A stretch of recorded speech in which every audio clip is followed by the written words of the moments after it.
Sunitha Williams ఇంకా Butch Wilmore 8 రోజుల NASA machine కింద స్పేస్లోకి వెళ్తే స్పేస్ క్రాఫ్ట్లో జరిగిన టెక్నికల్ ఇష్యూస్ వల్ల 9 మంత్స్ ఉండి చివరికి మొన్న మార్చ్ 18వ తారీఖున వచ్చారన్న విషయం మనకి తెలిసిందే. ఇన్సిడెంట్ జరిగి ఒక నెల రోజులు అయిపోతుంది, ఇప్పుడు చెప్తున్నాను ఏంటి అనుకుంటున్నారా? నిజమే, లేట్ అవ్వచ్చు, కానీ ఈ మొత్తం వీడియోలో మీకు వాళ్ళు అసలు స్పేస్లోకి వెళ్ళడానికి కారణం ఏంటి, వాళ్ళు వెళ్ళిన స్పేస్ మిషన్ 9 నెలలకి ఎందుకు పోస్ట్ పోన్ అయింది, మరి 9 నెలలు వీళ్ళు స్పేస్లో ఎలా జీవించారు, అండ్ అక్కడ వీళ్ళు ఎదుర్కొన్న పరిస్థితులు ఏంటి, అండ్ చివరగా వీటన్నిటి తర్వాత వీళ్ళు అక్కడికి వెళ్ళి ఉండి రావడానికి ఎంత ఖర్చు అయింది, ఫైనల్ అమౌంట్ కానీ వింటే మీరు నిజంగా ఆశ్చర్యపోతారు. ఇలా ఈ వీడియోలో వీటన్నిటి గురించి డీటెయిల్గా తెలుసుకుందాం. ఈ వీడియో కానీ మీకు పూర్తిగా చూస్తే మీ యొక్క ఆలోచన విధానమే మారిపోవచ్చు. ఎందుకంటే ఒక 60 ఏళ్ల వయసులో భూమి మీద ఉన్న వ్యక్తికి బోన్స్లో డెన్సిటీని కోల్పోయి సరిగ్గా నడవలేరు. అలాంటిది స్పేస్లో గ్రావిటీ ఉండదు కాబట్టి ఈ బోన్స్ యొక్క డెన్సిటీ మరింత ఎక్కువగా కోల్పోతారు. అయినా కూడా ఆ వయసులో వీళ్ళిద్దరూ స్పేస్ మిషన్కి వెళ్ళారు. కేవలం వీళ్ళే కాదు, ఒక యావరేజ్గా స్పేస్లోకి వెళ్ళే ఆస్ట్రోనాట్స్ యొక్క ఏజ్ 15 నుంచి 60స్లో ఉంటుంది. ఇంకా టాపిక్లోకి వెళ్ళిపోతే జూన్ 5, 2024 ఫ్లోరిడాలో ఉండే నాసా స్పేస్ స్టేషన్లో బోయింగ్ స్టార్ లీనియర్ స్పేస్ క్రాఫ్ట్లో సునీతా విలియమ్స్ మరియు బచ్ విల్మోర్ వీళ్ళిద్దరూ స్పేస్ మిషన్కి బయలుదేరతారు. నిజానికి ఇది ఒక 8 రోజుల మిషన్ మాత్రమే. అసలు వీళ్ళు అక్కడికి వెళ్ళడానికి కారణం ఏంటంటే నాసా బోయింగ్ అనే ఒక కంపెనీకి స్పేస్ క్రాఫ్ట్స్ని తయారు చేసే కాంట్రాక్ట్ని ఇచ్చింది. అందులో భాగంగానే ఎన్నో స్పేస్ క్రాఫ్ట్ని ఈ బోయింగ్ కంపెనీ తయారు చేసి నాసాకి ఇచ్చింది కూడా. అయితే అవన్నీ అన్క్రూడ్ స్పేస్ క్రాఫ్ట్స్, అందులో ఆస్ట్రోనాట్స్ వెళ్ళడానికి వీలు ఉండదు. కానీ ఈసారి మాత్రం ఆస్ట్రోనాట్స్ కూడా స్పేస్లోకి వెళ్ళగలిగేలా ఈ స్పేస్ క్రాఫ్ట్ని తయారు చేశారు. అండ్ దాన్ని టెస్ట్ చేయడానికే సునీతా విలియమ్స్ మరియు బచ్ విల్మోర్ స్పేస్లోకి వెళ్తారు. అందుకే ఈ మిషన్ కేవలం 8 రోజులకే. వీళ్ళ యొక్క పని ఏంటంటే ఈ స్పేస్ క్రాఫ్ట్లో అక్కడికి వెళ్ళి అన్నీ సరిగ్గా పనిచేస్తున్నాయో లేదో టెస్ట్ చేసి ఆ తర్వాత ఇంటర్నేషనల్ స్పేస్ స్టేషన్తో డాకింగ్ అవుతుందో లేదో చూసి తిరిగి సేఫ్గా భూమి మీదకి రావాలి. ఒకవేళ ఇది కానీ సక్సెస్ అయితే ఇదే ప్రాసెస్తో మరికొన్ని స్పేస్ క్రాఫ్ట్స్ని తయారు చేస్తారు. సో అనుకున్నట్టుగానే జూన్ 5వ తారీఖున ఈ బోయింగ్ స్టార్ లీనియర్ స్పేస్ క్రాఫ్ట్ని ఫ్లోరిడాలో లాంచ్ చేశారు. కొంత సమయం తర్వాత అది ఆర్బిట్ కూడా దాటి ఇంటర్నేషనల్ స్పేస్ స్టేషన్ వైపు వెళ్తుంది.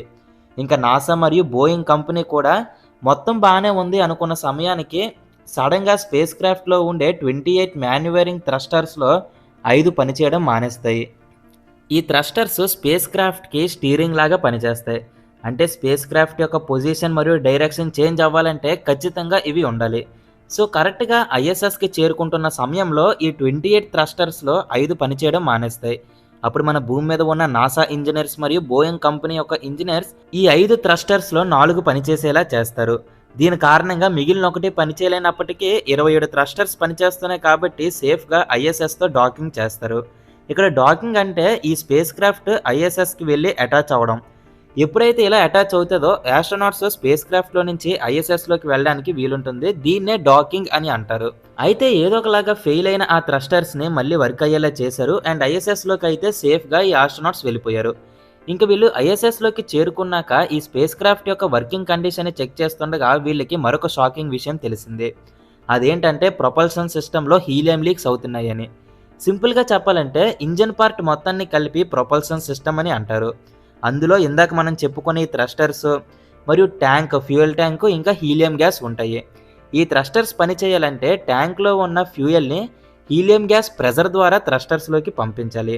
అప్పుడే థ్రస్టర్స్ పర్ఫెక్ట్గా వర్క్ అవుతాయి. కానీ ఇక్కడ ఈ కండిషన్లో ఈ హీలియం గ్యాస్ నుంచి లీక్స్ రావడం వల్ల ఫ్యూయల్ని పూర్తిగా హీలియం గ్యాస్ థ్రస్టర్స్లోకి పంపించలేకపోతుంది. ఒకవేళ దీన్ని కానీ నెగ్లెక్ట్ చేసి ఆస్ట్రోనాట్స్ ఎదురు భూమి మీదకి రావడానికి ఇదే స్పేస్ క్రాఫ్ట్ని వాడితే తిరిగి వస్తున్నప్పుడు ఏ ఒక్క థ్రస్టర్ సరిగ్గా పనిచేయకపోయినా డైరెక్షన్ ఇంకా ఎవరి చేతిలో ఉండదు.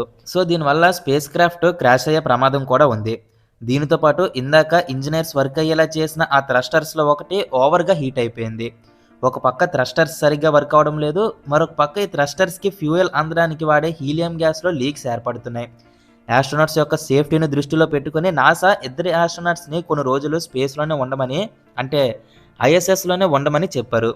అయితే ఇక్కడ మనం డీటెయిల్డ్ టైమ్ లైన్ చూస్తే ఈ స్పేస్ క్రాఫ్ట్ జూన్ 5వ తారీఖున లాంచ్ అయింది. వీళ్ళకి టెక్నికల్ ఇష్యూస్ ఉన్నాయని జూన్ 6వ తారీఖున తెలిసాయి. దాని తర్వాత జూన్ 10వ తారీఖున ఈ హీలియం గ్యాస్లో ఉన్న లీక్స్ని కనుగొన్నారు. ప్లాన్ ప్రకారం అయితే జూన్ 13వ తారీఖున వాళ్ళు మళ్ళీ తిరిగి ఐఎస్ఎస్ నుంచి బయలుదేరాలి. కానీ ఈ ప్రాబ్లంతో ఉండడం వల్ల వాళ్ళు బయలుదేరలేదు. అయితే నాసా వాళ్ళు ఏమనుకున్నారంటే ఒక 10-15 రోజుల్లో ఈ స్టార్ లీనియర్లో ఉండే ప్రాబ్లమ్స్ని ఫిక్స్ చేసేవచ్చు, ఆ తర్వాత వీళ్ళని సేఫ్గా భూమి మీదకి తీసుకొచ్చేద్దాము అనుకున్నారు. కానీ ఈ రోజులు కాస్త నెలలైపోయాయి. ఆగస్టు, సెప్టెంబర్ కూడా అయిపోయింది. కానీ ప్రాబ్లం మాత్రం సాల్వ్ అవ్వట్లేదు. ఆ హీలియం గ్యాస్ నుంచి ఇంకా లీక్స్ జరుగుతున్నాయి. ఇంకా వాళ్ళు అదే స్పేస్ క్రాఫ్ట్లో తిరిగి రావాలన్న ఆశలు వదులుకొని కేవలం స్పేస్ క్రాఫ్ట్ని మాత్రమే భూమి మీదకి తీసుకొచ్చే ప్లాన్ చేశారు. ఇంకా అనుకున్నట్టుగానే సెప్టెంబర్లో ఐఎస్ఎస్ నుంచి ఆ స్టార్ లీనియర్ని సపరేట్ చేసి భూమి మీదకి తీసుకొచ్చారు. అండ్ సెప్టెంబర్ 6వ తారీఖున మన భూమి మీదకి అది సక్సెస్ఫుల్గా ల్యాండ్ అయింది కూడా.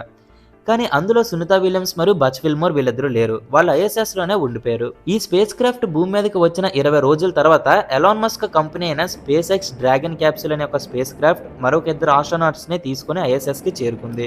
అక్కడ ముందే ఇద్దరు స్ట్రక్ అయిపోయి ఉన్నారు. మళ్ళీ వీళ్ళిద్దరిని ఎందుకు తీసుకెళ్లారు అనుకుంటున్నారా? నిజానికి ఇంటర్నేషనల్ స్పేస్ స్టేషన్కి ప్రతి 6 నెలలకి 4 ఆస్ట్రోనాట్స్ వెళ్తారు. ఎందుకంటే ఐఎస్ఎస్లో ఉండే చాలా మిషన్స్ని మాన్యువల్గా హ్యూమన్సే ఆపరేట్ చేస్తేనే వర్క్ అవుతాయి. ఒకవేళ ఏ ఒక్క హ్యూమన్ ఐఎస్ఎస్లో లేకపోయినా అందులో ఉన్న మిషన్స్ కేవలం కొన్ని రోజులకో లేదా వారాలకు మాత్రమే పనిచేస్తాయి. అందుకే కన్ఫర్మ్గా ఐఎస్ఎస్లో 4 కంటే ఎక్కువ ఆస్ట్రోనాట్స్ ఉంటారు. అయితే మన భూమి మీద లాగా స్పేస్లో గ్రావిటీ ఉండదు కాబట్టి అక్కడ బోన్స్ యొక్క డెన్సిటీ బేగా కోల్పోతారు. దీని కారణంగా ఇమ్యూన్ సిస్టమ్ వీక్ అవ్వడం, బేగా మోకాలు నొప్పులు రావడం వంటి చాలా ప్రాబ్లమ్స్ జరుగుతాయి. అందుకే ఇలాంటి ప్రాబ్లమ్స్ రాకుండా ఉండడం కోసమే ప్రతి 6 నెలలకి ఒక కొత్త ఆస్ట్రోనాట్స్ బ్యాచ్ని స్పేస్లోకి పంపిస్తారు. అలా సెప్టెంబర్ 28, 2024న SpaceX crew nine spacecraft ద్వారా ఈ కొత్త బ్యాచ్ని పంపించారు. కానీ ఇక్కడ మాత్రం వీళ్ళు ఇద్దరినే తీసుకెళ్లారు. ఎందుకంటే వాళ్ళు తిరిగి వస్తున్నప్పుడు సునీత విలియమ్స్ మరియు బచ్ విల్మోర్ వీళ్ళిద్దరిని కూడా తీసుకురావాలి కాబట్టి ఇక్కడ నుంచి ఇద్దరే బయలుదేరారు. అలా సెప్టెంబర్ ఆఖరిలో వెళ్ళిన ఈ స్పేస్ క్రాఫ్ట్ 6 నెలలు ఐఎస్ఎస్లోనే ఉండి ఆ 6 నెలలు ఈ ఇద్దరు ఆస్ట్రోనాట్స్ మన స్పేస్కి రిలేటెడ్ అయిన ఎన్నో ఎక్స్పెరిమెంట్స్ కండక్ట్ చేశారు. ఈవెన్ సునీత విలియమ్స్ మరియు బచ్ విల్మోర్ కూడా ఆ సమయంలో ఎన్నో ఎక్స్పెరిమెంట్స్ చేశారు. ఇంకా వీళ్ళు వచ్చిన 6 నెలలు పూర్తయిపోయాయి. అండ్ మరొక పక్క ఈ సునీత విలియమ్స్ మరియు బచ్ విల్మోర్ గారికి అయితే 9 నెలలు పూర్తయింది. అప్పుడు ఇంకో కొత్త బ్యాచ్ వస్తుంది కాబట్టి వీళ్ళు మార్చి 18వ తారీఖున అంటే 2025 మార్చి 18వ తారీఖున ఐఎస్ఎస్ నుంచి డ్రాగన్ క్యాప్సూల్లోకి వెళ్ళగా ఆ క్యాప్సూల్ ఐఎస్ఎస్ నుంచి విడిపోయి మన భూమి మీదకి సేఫ్గా మార్చి 19వ తారీఖున ల్యాండ్ అవుతుంది. ఇది మనందరికీ తెలిసిందే. ఈ స్పేస్ క్రాఫ్ట్లోనే సునీత విలియమ్స్ మరియు బచ్ విల్మోర్ మన భూమి మీదకి వచ్చారు. అండ్ వీళ్ళు ల్యాండ్ అయిన 2 రోజులకు ముందే అంటే మార్చి 16వ తారీఖునే మరొక కొత్త బ్యాచ్ ఐఎస్ఎస్లోకి చేరుకుంది. వాళ్ళు రానున్న 6 నెలల వరకు అక్కడే ఉండి రీసెర్చ్ చేస్తారు. ఇక్కడ వరకు మీకు మొత్తం అర్థమైంది అనుకుంటున్నాను. అసలు వీరు స్పేస్లోకి ఎందుకు వెళ్ళారు, అది 9 నెలలకి ఎలా పోస్ట్ పని అయింది, మరి వీళ్ళు తిరిగి భూమి మీదకి ఎలా వచ్చారని. అయితే ఇక్కడ అందరూ వెయిట్ చేస్తున్న టాపిక్ వీళ్ళు అక్కడికి వెళ్ళి ఉండి రావడానికి ఎంత ఖర్చు అయింది. సో ఇంకా దాని గురించి డీటెయిల్గా చూస్తే మొదట సునీత విలియమ్స్ మరియు బచ్ విల్మోర్ వీళ్ళిద్దరూ స్పేస్లోకి వెళ్ళడానికి వాడింది Boeing Starliner space craft కదా. దీన్ని తయారు చేయడానికి గాను సుమారు $300 మిలియన్ల ఖర్చు అయింది. అండ్ స్పేస్ క్రాఫ్ట్ని ఆర్బిట్లోకి పంపించడానికి వాళ్ళు అట్లాస్ వి రాకెట్ని వాడారు. దీనికి గాను $130 మిలియన్ల ఖర్చు అయింది. వీళ్ళు స్పేస్లోకి ఇరుక్కుపోయిన 3 నెలల తర్వాత ఎలాన్ మస్క్ కంపెనీ అయిన స్పేస్ ఎక్స్కి వీళ్ళిద్దరిని తీసుకొచ్చే బాధ్యత అప్పగించడంతో వాళ్ళు స్పేస్ క్రాఫ్ట్లో 2 సీట్స్ ఖాళీగా ఉంచి ఫాల్కాన్ 9 రాకెట్ ద్వారా ఆర్బిట్లోకి పంపించారు కదా. ఇంకా ఆర్బిట్లోకి చేరుకున్న ఈ క్యాప్సూల్ ఇంటర్నేషనల్ స్పేస్ స్టేషన్తో డాకింగ్ అయ్యి ఒక 6 నెలలు అక్కడే ఉండి ఈ ఇద్దరు ఆస్ట్రోనాట్స్ని భూమి మీదకి సేఫ్గా తీసుకువచ్చారు కదా. అయితే వీళ్ళు రావడానికి ఉపయోగపడిన ఈ డ్రాగన్ క్యాప్సూల్ని తయారు చేయడానికి దాదాపు $250 మిలియన్ల ఖర్చు అయింది. ఇంకా క్యాప్సూల్ని ఆర్బిట్లోకి పంపించడానికి వాడిన ఫాల్కాన్ 9 రాకెట్ని తయారు చేయడానికి $70 మిలియన్ల ఖర్చు అయింది. అంటే సుమారు వీళ్ళు వెళ్ళడానికి ఒక $450 మిలియన్ల అండ్ స్పేస్ నుంచి తిరిగి రావడానికి $300 మిలియన్ల అంటే సుమారు $750 మిలియన్ల ఖర్చు అయింది. ఇది కానీ మన ఇండియన్ కరెన్సీకి కన్వర్ట్ చేస్తే దాదాపు 6,200 కోట్లకి సమానం అవుతుంది. అయితే ఇక్కడ మనం చూడాల్సింది ఏంటంటే ఇప్పుడు మనం చెప్పుకున్న వాటిలో కేవలం అట్లాస్ వి రాకెట్ తప్ప మిగిలినవన్నీ రీయూజ్ చేయగలవు. దాన్ని 5 నుంచి 10 సార్లు వరకు వాడుకోవచ్చు. అండ్ ఇక్కడ మరొక విషయం ఏంటంటే సునీత విలియమ్స్ మరియు బచ్ విల్మోర్ని తీసుకురావడానికి వాడిన ఈ డ్రాగన్ క్యాప్సూల్ని తయారు చేయడానికి $300 మిలియన్ ఖర్చు అయిందని చెప్పుకున్నాం కదా. దాన్ని కేవలం ఈ మిషన్ కోసం తయారు చేసింది కాదు, అది ఎలాగో ఎప్పుడు వెళ్ళేదే. ఎలాగో వీళ్ళు అక్కడ స్పేస్లో ఉండిపోయారు కాబట్టి వీళ్ళు దాని ద్వారా తీసుకువచ్చారు అంతే. ఇప్పుడు మనం డిస్కస్ చేసుకున్నదంతా కేవలం వాళ్ళు వెళ్ళి రావడానికి అయిన ఖర్చు మాత్రమే. వీళ్ళు అక్కడ దాదాపు 9 నెలలు ఉన్నారు కదా. ఆ 9 నెలలు ఉండే ఖర్చు మనం ఇందులో ఇన్వాల్వ్ చేయలేదు. ఒక 60 ఏళ్ల వయసులో 8 రోజులని అనుకుని బయలుదేరిన స్పేస్ మిషన్ 9 నెలలకి పోస్ట్ పోన్ అయినప్పటికీ ఏ మాత్రం నిరుత్సాహపడకుండా మన అంతరిక్షం గురించి ఎన్నో పరిశోధనలు చేయడం నిజంగా గొప్ప విషయం. మరి మొత్తం ఇన్సిడెంట్ మీద మీ అభిప్రాయం ఏంటో ఖచ్చితంగా కామెంట్ చేయండి. మరొక వీడియోతో కలుసుకుందాం. అండ్ కంటెంట్ కానీ మీకు నచ్చినట్టయితే మన ఛానల్ని సబ్స్క్రైబ్ చేసుకోవడం మర్చిపోకండి. బాయ్.